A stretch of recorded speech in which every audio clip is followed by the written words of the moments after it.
Hello, everyone. Welcome to English Podcast TV. I'm Chloe. And I'm Mike. Today, we are talking about something that takes up more energy than most people realize. Way more. It is the little editor in your head, the one who rewrites everything before you say it. Before you post it, before you wear it, before you even think it. That editor works all day. Its only job? Make sure nobody judges you. It checks every word, every outfit, every decision. And by the time you are done editing, there's nothing left that is actually you. Just a clean, safe, empty draft. Today, we are talking about that editor, why it exists, and how to fire it. Fire it. Or at least give it fewer hours. But first, think about yesterday. Did you hold something back? A sentence, an opinion, a joke? Maybe you typed a message and deleted it. Maybe you laughed at something that was not funny. Or said, I am fine, when the real answer was much longer. Hold that moment. We're coming back to it. And this is not a just be confident episode. Because that does not work. If it did, nobody would have this problem. This is about understanding what is happening and then choosing differently. So, the big question. Why do we care so much? Where does it come from? From a really long time ago, thousands of years. When humans lived in small groups, 20, 30 people. And if the group rejected you? You were alone, and alone meant dead. So our brains learned one rule. Stay in the group. Do not be different. And that rule is still running.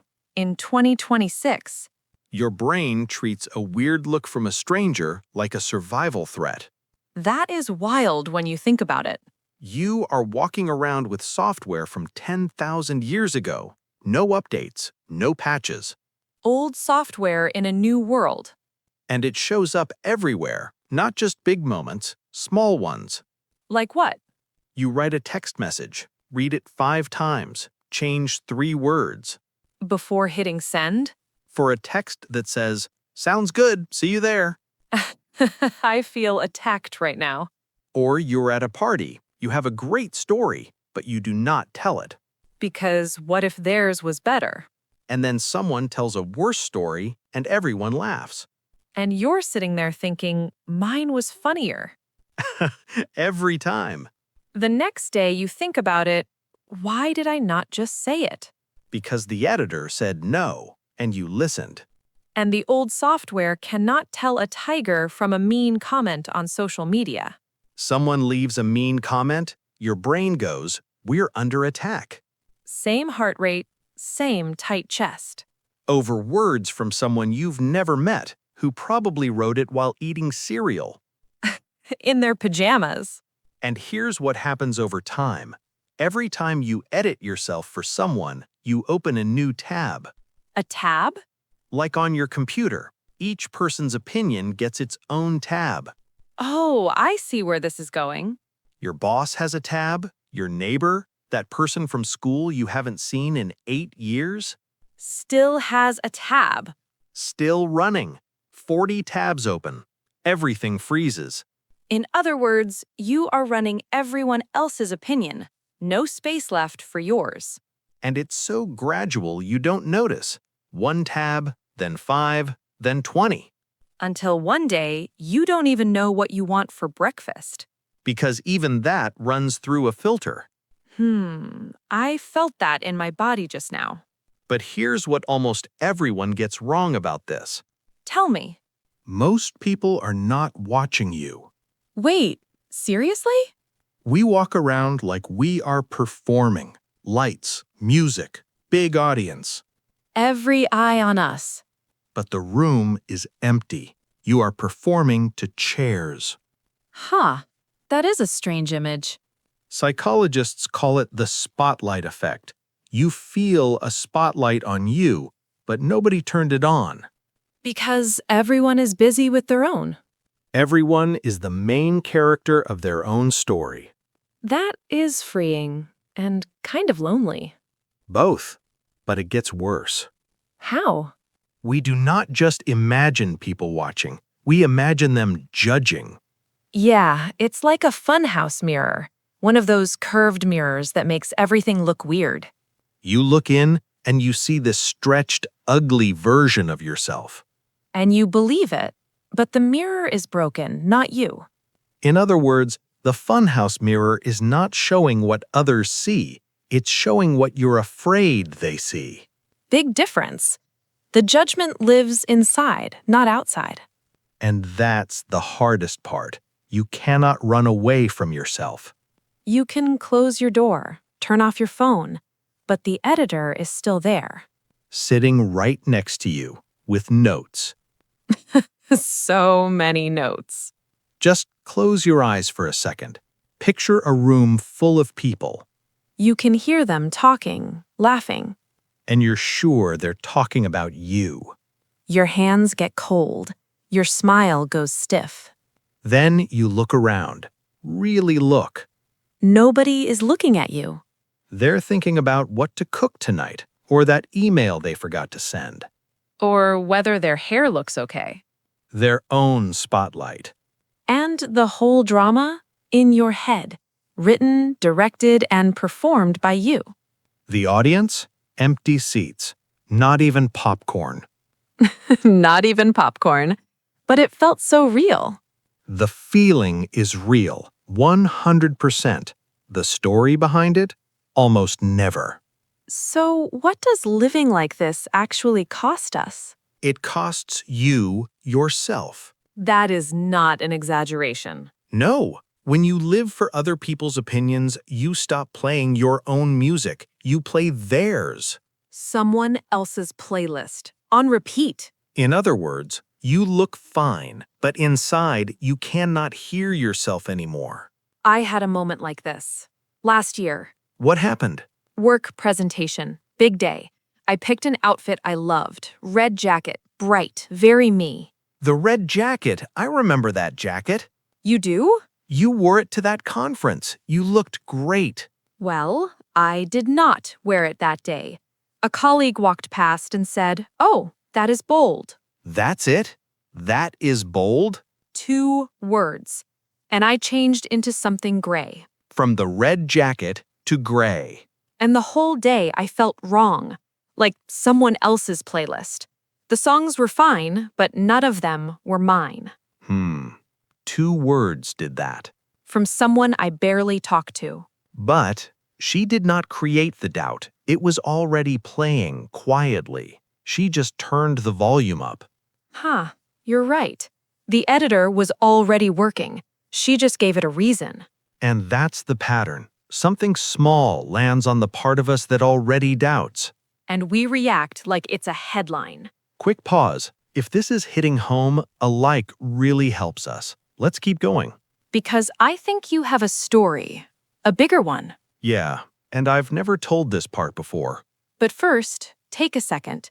Think about your own version of the red jacket. A time you changed for someone. Hold it. Don't judge it. Just hold it. Okay. Tell me. Lisbon. 3 months learning Portuguese. My roommate Davi invited me to dinner with his friends. How many people? 8. Around a table, all Portuguese. Small restaurant, lazy Susan in the middle. You know, the spinning thing. Yeah. Someone had ordered too much. Plates everywhere. Every time someone spun it, dishes almost fell off the edge. That sounds chaotic. It was. Everyone was catching plates, yelling, laughing, loud and warm and alive. What did it smell like? Garlic, olive oil, and the red wine. Everyone had these small, heavy glasses. I can picture it. And I said nothing for 2 hours. Nothing? I smiled, I nodded, I caught a plate once and everyone cheered, but I did not speak. Oh, Mike. A woman across the table, Rita, asked me something. Probably, "Where are you from?" And? I panicked, pointed at Davi, like, he will explain. You gave away your own voice. Davi answered for me. 10 seconds. Rita nodded and turned back to her conversation. And you sat there. I sat there. and I started folding my napkin under the table, smaller and smaller. Like if I made it small enough, I could disappear into it. Say that again. I was folding myself smaller and smaller so nobody would notice I was there. That is painful. Someone told a joke. Everyone laughed. I laughed 3 seconds late, still translating. 3 seconds. That is how long it takes to become invisible. The joke lands, everyone reacts, and you laugh when the moment is already gone. Why did you not just try, even badly? Because I thought if I stay quiet, they will think I am calm, maybe mysterious.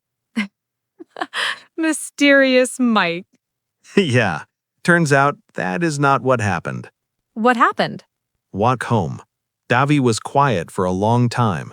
Then he said, "They thought you did not like them." Oh. And then he said, "They asked about you after you left the bathroom. They wanted to know your story." They made space for you. And I filled it with nothing. I protected my image, and I lost the connection. Protected something that did not matter. Lost something that did. And that night? I sat on my bed. Dark apartment. Davi had gone to his room, and the napkin was still in my pocket. Wait, you kept it? Didn't even realize. This tight little square, folded so small. And I thought, that is what I did tonight. I made myself that small. Oh.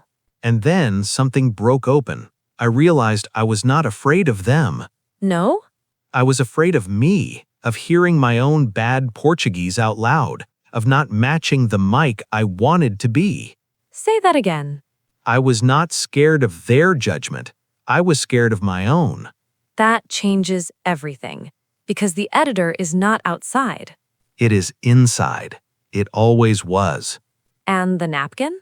I kept it on my desk for weeks, a reminder of how small I made myself and how I never wanted to do it again. So what did you do? The next week, Davi invited me to coffee with 2 friends. Small group, low stakes. And? I spoke. Badly. My Portuguese was terrible, but I said my name. I said where I am from. I tried a joke. Did it land? Not even close, but they smiled, and one of them said, "Your Portuguese is cute." Cute! Not good, not impressive, cute, and that was enough.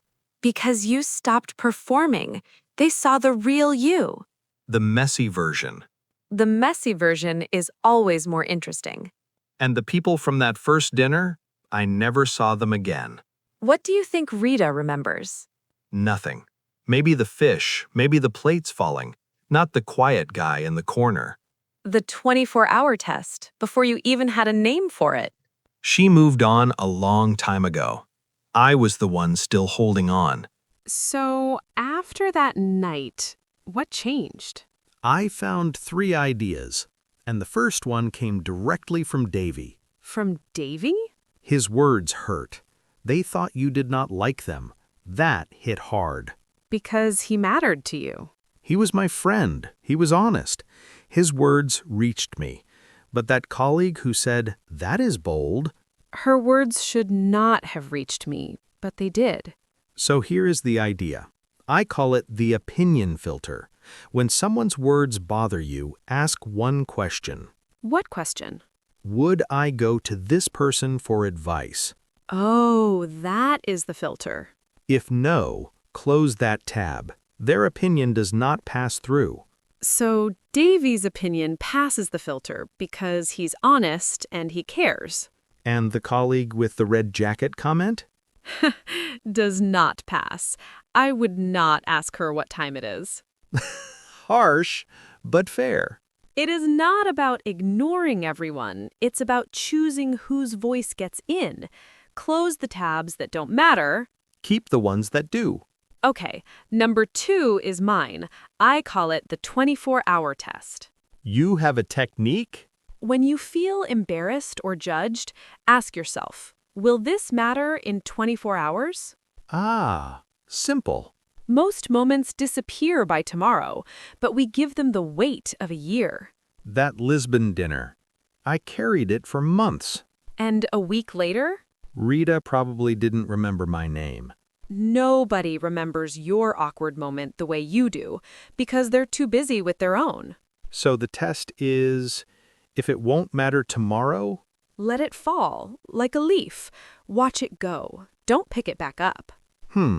Like a leaf. I like that. Okay, number 3. This one's yours. My favorite, the one-person audience. Ooh, tell me.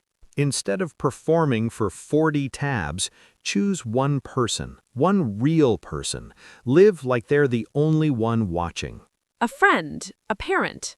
Or a future version of yourself. Future Chloe. That's who I would pick. Future Mike does not care about a stranger's comment on my shirt. What does he care about? Whether I was honest, whether I showed up as myself. And that's the real question. Not what will they think, but was I real? That's the whole thing. Let's recap. 1, the opinion filter. Close the tabs that don't matter. 2, the 24-hour test. Won't matter tomorrow? Let it fall. 3, the one-person audience. Choose one, be real for them. And none of these erase the editor completely. No, but every time you use one, you close a tab. More space, more you. And I want to say something. The goal is not to stop caring. I agree with that, actually. Caring is human. It means you want to connect. The goal is to care about the right things, the right people, starting with yourself. And if this feels hard, that's normal. We're still working on it every day. The editor doesn't retire. You just learn to overrule it, one choice at a time. And the beautiful thing is, every time you choose yourself, it gets a little easier. Because you're building proof that you can survive being seen. And that proof is louder than any opinion. Let's bring this to English, because the fear of judgment is the #1 reason people do not speak. Not grammar, not vocabulary, the editor. Working overtime, and I have a story about this. The Istanbul market? Kadıköy, the Asian side, big outdoor market. I know that area. Loud, colorful, spices piled in pyramids, dried fruit hanging on strings. I can smell it. And there was this man, corner stall, spices and scarves, gray mustache, booming voice. Okay. I wanted to buy a scarf for my mom. How much is this? In Turkish, bu ne kadar? Simple enough. But the editor was screaming, do not say it wrong, he will laugh, just point. The editor again. I stood there staring at scarves. 40 seconds felt like an hour. That is a long time to stare at scarves. Then he looked at me, raised one eyebrow, and did this little wave with his hand, like, come on, just say it. Oh no. And I just said it, fast, before the editor could stop me. But I mixed up the words. What came out? I basically asked, how old is this? About a scarf.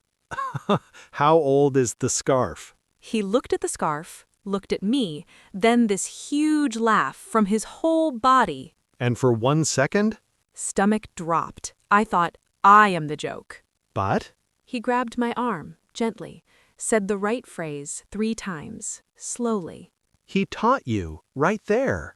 No textbook, just a man with a mustache and a pile of scarves. His name was Hassan. You remember his name.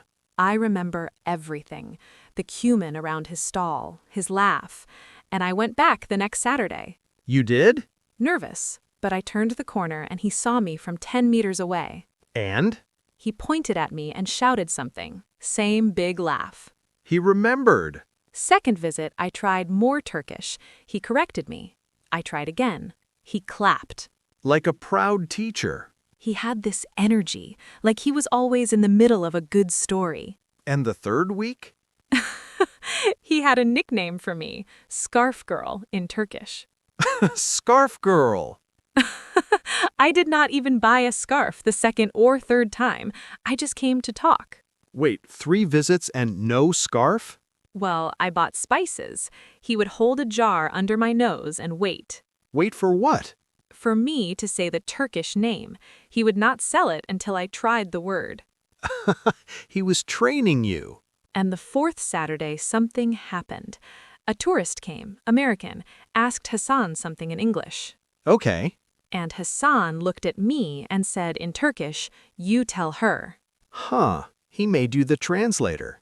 He made me useful in his language, in his world, and that felt like belonging. That is not just a language story. That's a belonging story. And none of it would have happened if I had just pointed that first day. Safe, but empty. So if you're listening and you're afraid to speak, your mistakes are not walls. They're invitations. The cracks in your language, that's where people come in. And think about something, that moment you were holding from the beginning. Can you see it differently now? Maybe the version you held back, that was the real one. And for the language learners, that sentence you never said, maybe today is the day. You do not need perfect grammar. You need one honest try. We covered a lot today, and some of the words we used, they are worth keeping. Let's go through them, one by one, so they are yours now. First word, judgment. An opinion about someone, usually negative. I was afraid of their judgment, so I stayed quiet. Or, do not make a judgment before you hear the full story. Say it with me, judgment. Judgment. Next, rejection. When someone says no or pushes you away, the fear of rejection kept me from trying. Or, rejection hurts, but it does not define you.